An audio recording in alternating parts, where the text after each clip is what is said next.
Hey guys, if you want to get rid of those ads pop-ups, then this video is for you. Because for today's video, I will show you how to stop ads on Android phone.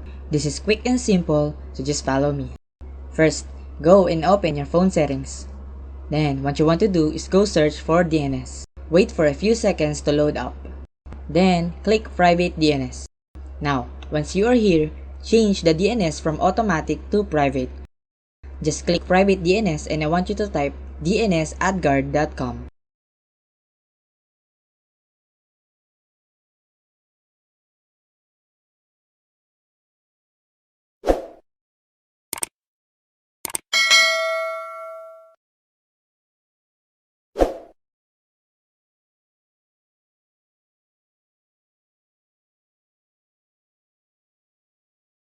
Once you have done that, you can notice that some ads will not show up and pop up on your screen.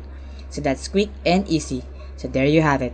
Thank you for watching and please don't forget to subscribe.